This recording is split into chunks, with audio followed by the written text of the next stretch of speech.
Boa tarde a todos. Quero agradecer primeiro a Deus por ter chegado aqui e o pastor Jonas Moreno e agradecer ao pastor Arthur, que tão gentilmente cedeu essa poltrona aqui. Eu machuquei meu pé e eu pedi a ele, eu digo, olha, eu vou ficar em pé, vou ficar desconfortável. E com esse desconforto, às vezes a gente se desconcentra, né, no que viemos, a mensagem que viemos trazer. Então eu agradeço a Deus, porque antes de vir para cá eu pedi ao Divino Espírito Santo que desse tudo certo e eu pudesse chegar aqui e todos nós, né, pudéssemos participar desse congraçamento, né, com Deus. Amém? Educação para a paz. Esse é o centro, né? O tema escolhido, educação para a formação de uma cultura de paz. Então, como é que a gente pode pensar numa solução para o conflito humano? Eu ensino na Universidade Federal, estou ensinando, né? Estou como professor, porque só quem é Deus, né? Então, eu não sou professor, eu estou como professor. É momentâneo, é temporário. E estou há 30 anos ensinando lá. Sei que foi Deus que me colocou lá e que tem me sustentado lá como professor na Universidade Federal de Pernambuco.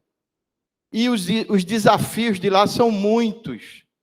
E o que nós mais enxergamos lá é a desinteligência, o desentendimento, inclusive entre professores, diuturnamente, permanentemente. Porque eu poderia se pensar, é algo temporário. Quando sai um, vai entrar outro, isso tudo acaba. Até hoje eu sou testemunha de que não acabou. Temos conflitos lá. Então, o conflito é natural da raça humana. É um fenômeno natural. O conflito é natural nesse plano de existência nosso. O que não é normal é manter esse estado, alimentar esse estado, esse regime de conflito. Isso não é normal. E nós vivemos uma época muito difícil.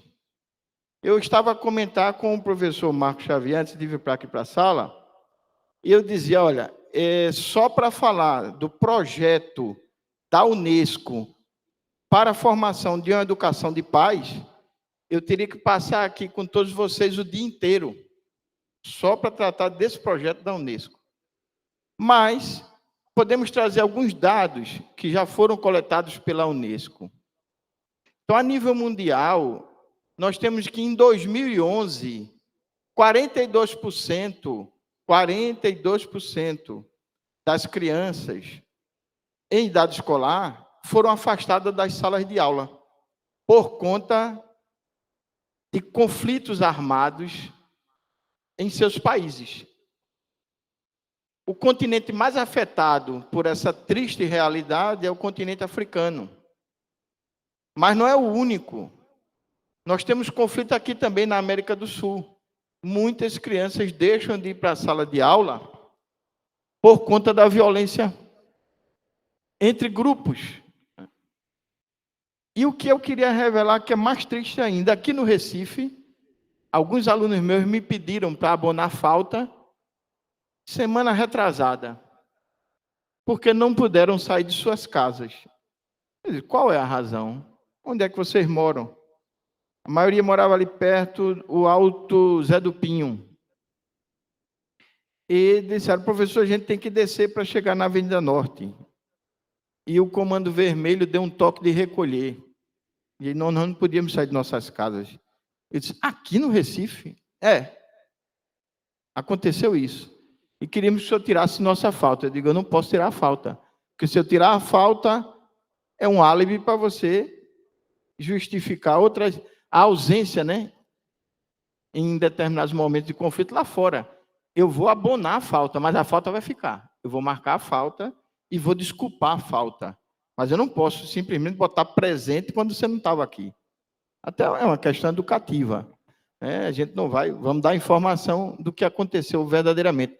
Mas, olha, então, conflito armado trazendo problemas para a educação. E aí a gente pensa, por que é que tudo isso está acontecendo? E por que que esse estado de violência permanece? Porque nós estamos, enquanto sociedade, doentes. A sociedade, a nível mundial, adoeceu. E prestem atenção, não se surpreendam, mas nós estamos também com a mesma patologia. Eu posso fazer uma pergunta aqui, aí vou querer que todos vocês me respondam levantando o braço ou deixando ele baixo. Quem daqui toma conhecimento de homicídios os canais de comunicação, rádio, imprensa televisiva ou jornal impresso? Quem daqui toma conhecimento? Pronto, a plateia toda toma conhecimento. Isso muda a rotina da vida de vocês? Não muda, não muda. Quem daqui tem ciência de pessoas que dormem nas calçadas do Recife? Levanta a mão, por favor. Outra unanimidade. Isso muda a rotina da vida de vocês? Os interesses de vocês? Não muda. Sabe o que significa isso? Todos nós estamos com uma doença. O nome dela é normose. Normose é uma doença. Eu não estou criando isso. Isso já foi descoberto há bastante tempo. É a doença da normalidade. Nós precisamos viver os nossos sonhos, nós precisamos atender aos nossos interesses, e isto faz com que nos concentremos numa postura egoísta. Professor Daniel, isso é negativo, absolutamente negativo? Não. Nem o egoísmo é totalmente ruim, nem o altruísmo é sempre bom. Quando a gente fala numa postura altruísta, você está pensando no outro. Quando a gente fala numa postura egoísta, você está pensando em você mesmo. Temos que equilibrar esses dois sentimentos. Porque se você for bom demais para os outros, você pode ser péssimo para você e para a sua família. A palavra de Deus diz, Mateus primeiro os teus. Então, eu tenho que ter minhas responsabilidades atendidas, para depois socorrer os demais. Mas o que está acontecendo com a sociedade é que a sociedade está deixando, mesmo nos momentos que poderia agir de forma altruísta, está deixando de agir desta forma. Então, o egoísmo aumentou sobremodo, o individualismo, e daí a gente chega à conclusão de que o amor de muitos está esfriando. Se tinham 42% das crianças fora das escolas por conta de conflitos no mundo, hoje já passa dos 50%. Então, a sociedade está evoluindo? Não. Nós temos foguetes que têm capacidade de destruir um alvo no céu se deslocando. Isso a gente tem. E olha, o cálculo matemático para isso é absurdo. Você tem que usar muito de derivada integral e de outros elementos da matemática para fazer um cálculo de uma trajetória de um míssil que você lança para pegar outro se deslocando no céu a quilômetros de distância. O homem já está fazendo isso. O celular, a gente se comunica com todo mundo pelo celular, não é? Armazena muita coisa no celular, cada vez a memória do celular está aumentando. Mas nós não sabemos lidar com o outro mais próximo. É muito difícil. Então precisamos pensar numa educação coletiva para todos. A família está sendo enfraquecida. E se você enfraquece a família, você enfraquece a sociedade. A sociedade a nível mundial está dilacerada. E o que nós vamos fazer? O cenário não é positivo. Educação para a paz. Não pensem que estamos próximos dessa realidade. Estamos bem distantes. Mas tem solução, professor Daniel, tem solução. Onde começa o conflito? Eu estava comentando agora também com o pastor Jonas vindo para cá e com a minha esposa. Onde começa o conflito? Quem poderia me dizer onde começa o conflito? família, o conflito começa na mente humana. O conflito começa na mente humana. Agora, ele se reflete na convivência familiar, do ambiente do trabalho, nas redes sociais, em todo lugar, na igreja, onde não deveria haver conflito. Nós temos muitos. Temos muitos. Não é? Porque cada pessoa pensa atender os seus interesses, as suas necessidades. E às vezes o que é pior, atender suas posições, que é diferente de interesse. Porque no interesse você tem uma necessidade a ser atendida, mas a posição é capricho. Então, nós temos que realizar algo que especialistas da área de psicologia já denominaram como a normose. Temos que modificar isso, né? Sair da doença da normalidade, e para isso temos que mudar nossa mente. E como vamos mudar nossa mente? A mente se modifica pela metanoia. Só a metanoia pode alterar a realidade que temos hoje.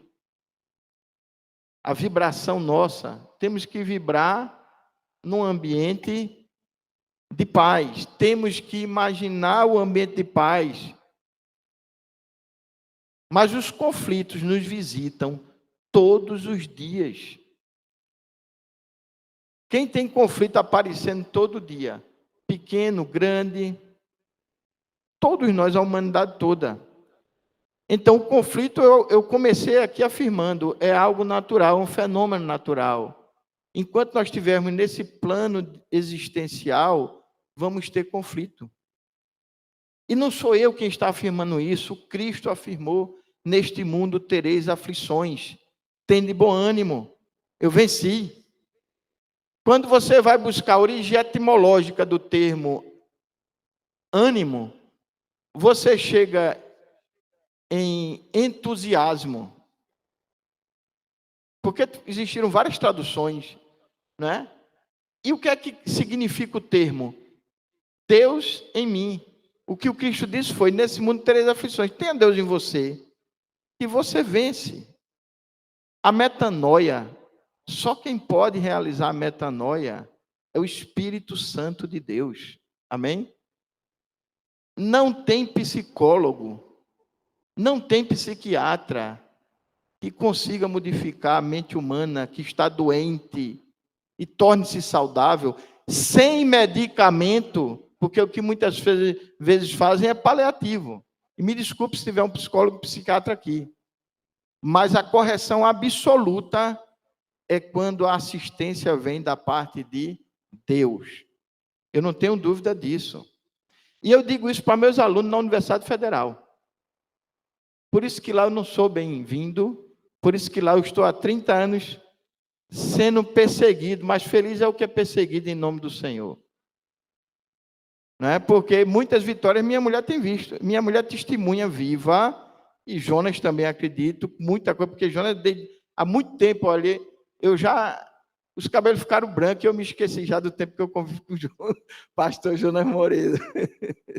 Né? E por conta desse amigo e irmão, eu tenho uma relação com ele mais próxima do que irmão de sangue, né? Foi que eu me encontrei aqui com o nosso digníssimo reitor, professor Arthur, né? Do IALT. E, então, o que eu vou falar aqui nesse breve espaço de tempo é um chamado, serve como um chamado, né, para um despertar da consciência. Saiam da normose para ajudar esse processo de criação de uma cultura de paz. Já está acontecendo uma grande revolução, e eu trago essa revelação para os senhores e senhoras aqui hoje, no direito.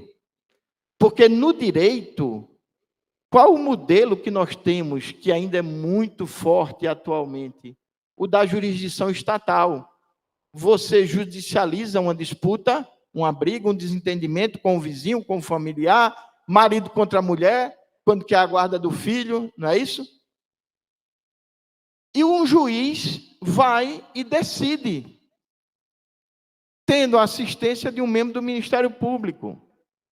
Esse é o modelo clássico, o modelo antigo, o modelo tradicional, e não para todas as nações do mundo, mas para aquelas que ainda permitem a existência de 3 poderes, executivo, legislativo e judiciário, onde há democracia, não absoluta, mas até relativa. Nos países de ditadura não se pensa nem nesse sistema como um sistema que traga soluções para conflitos. E eu queria dizer que esse sistema tradicional, ele não pacifica. Ele não pacifica. Muitas vezes, gera espirais de conflito. Um conflito mal resolvido cria uma quantidade ainda maior de novos conflitos. Quem foi vencido na justiça, tendo um bom direito, jamais vai se contentar, se conformar com o resultado que lhe foi ofertado. E aí o que é que aconteceu? Procedimentos de resolução de conflitos antiquíssimos voltaram à pauta do dia. E nós temos como uma substituição para essa via da jurisdição estatal, ou seja, da justiça onde precisa de um terceiro julgador togado, concursado, o juiz concursado, né? Aquele que mete a carteira e sai mandando prender ou soltar, né? Esse modelo de juiz.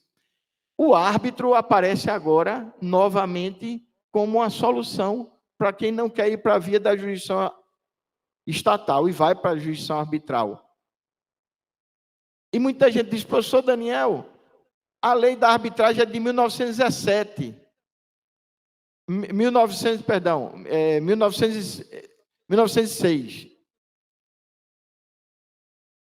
E eu digo para eles, olha, nós temos arbitragem aqui no país desde as ordenações filipinas. E fico horrorizado sabendo que tínhamos arbitragem aqui há tanto tempo, antes do Brasil República. E aí eu brinco e digo, temos há mais tempo na humanidade. Quanto tempo? Existem registros de emprego da arbitragem antes do nascimento de Jesus Cristo.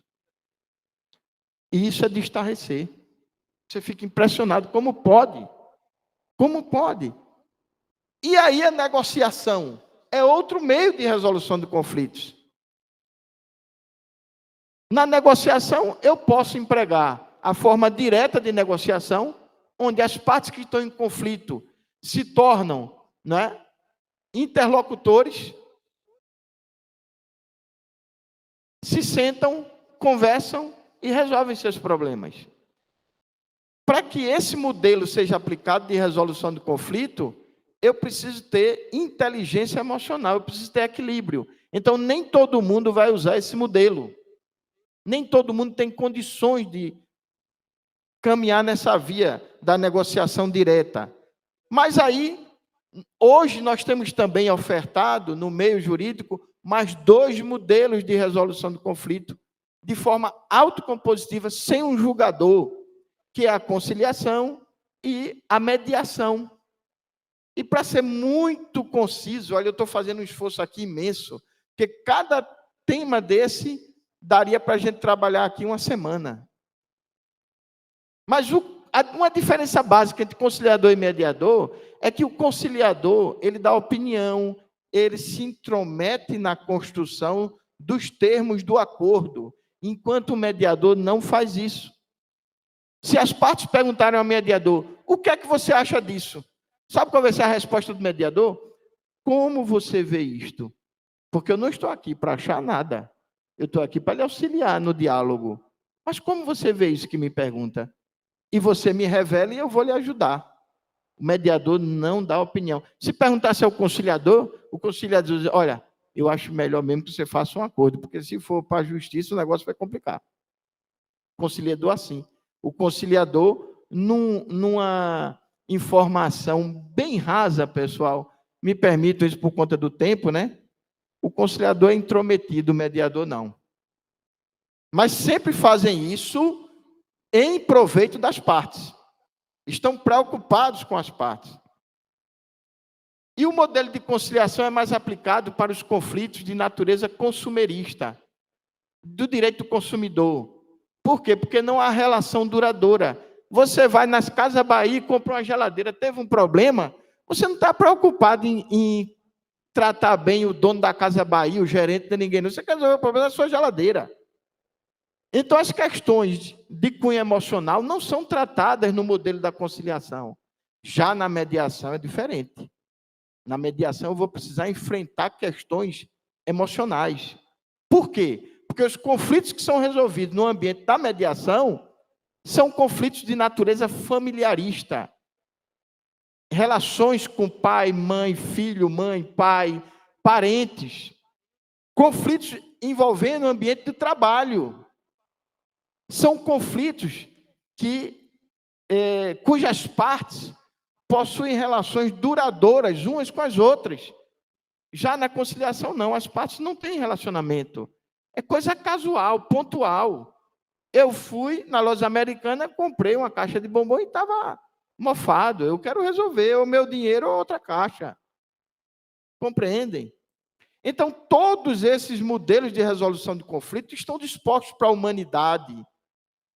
Mas a humanidade precisa desenvolver algo para caminhar nessas vias, nessas oportunidades que são baratas e rápidas para resolver o conflito.